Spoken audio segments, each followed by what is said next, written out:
Hello बच्चों, आज मैं आप लोगों को क्लास 9 की डीओई की तरफ से आप लोगों को पता है एक सपोर्ट मटेरियल की बुक मिलती है मैथ्स की।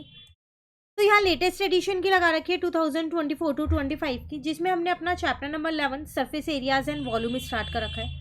आज की क्लास में क्वेश्चन 34 से करेंगे, 33 तक के क्वेश्चन चैनल पे अपलोड है, आप वहाँ से कर सकते हैं। ठीक है, देखिए यहाँ पर कह रहा है क्वेश्चन 34 में 27 solid iron sphere each of radius r and surface area s are melted to form a sphere with surface area s dash. Find the radius of new sphere and the ratio of s and s dash. फिर आपके पास 27 sphere थे, आपने उनको melt कर दिया और एक नया स्फीयर बना दिया। ठीक है, तो इसका मतलब जितनी वॉल्यूम 27 स्फीयर की थी उतनी वॉल्यूम एक स्फीयर की होगी, काफी बड़ा ही बना होगा। ठीक है ना। अब करेंगे कैसे इस क्वेश्चन को, यहां पर देखिए, तो वॉल्यूम ऑफ 27 स्फीयर जो है वो किसके इक्वल होगी, volume of one big sphere के, क्योंकि उसी से ही बना है। और स्फीयर की वॉल्यूम होती क्या है, 4/3 पाई are cube.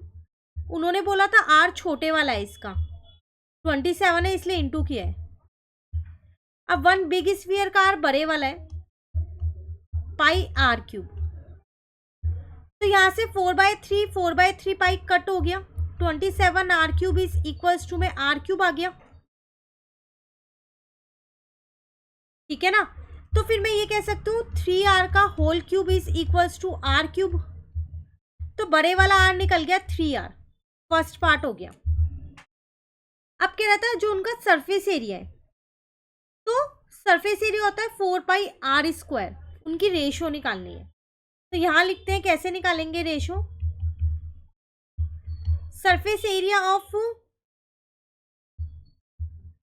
Sphere with radius r, जिसकी छोटा r थी 27, जो वो पूरे मेल्ट किए थे।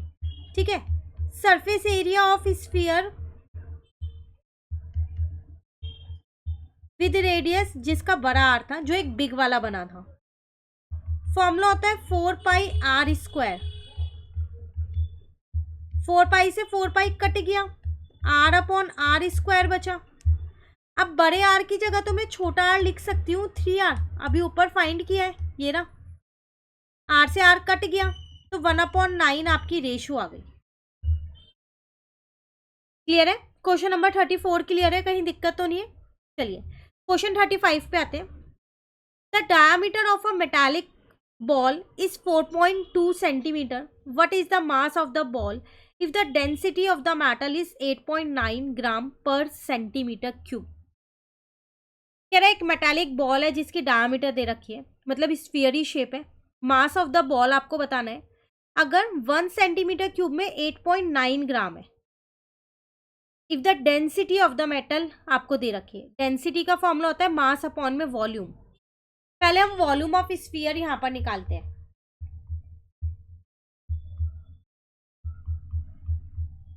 तो वो आपके पास क्या होती है, 4/3 पाई आर क्यूब। आर में यहां से निकाल सकती हूँ 4.2 डिवाइडेड बाय 2 करके, 2.1 सेंटीमीटर। तो 4/3 पाई की जगह 22/7, आर मैंने 3 बार लिख दिया, 2.1 2.1 2.1। पॉइंट हटा के यहाँ 10 आ गया, यहाँ 10 आ गया, यहाँ 10 आ गया। तो आपके पास आ गया 4 × 22 × 21 × 21 × 21, 3 × 7 × 10 × 10 × 10। इसको इससे काट दिया, 3 को 3 से काट दिया। ठीक है, तो यहाँ पर 2 बार 21 और 88 बचा, तो 441 हो गया। नीचे आपके पास था 1000। क्लियर है। अब मैंने 88 को 441 से मल्टीप्लाई करा और 1000 से डिवाइड कर दिया, तो मेरे पास वॉल्यूम आ गई 38.80 सेंटीमीटर क्यूब। ये तो मेरी वॉल्यूम निकली है।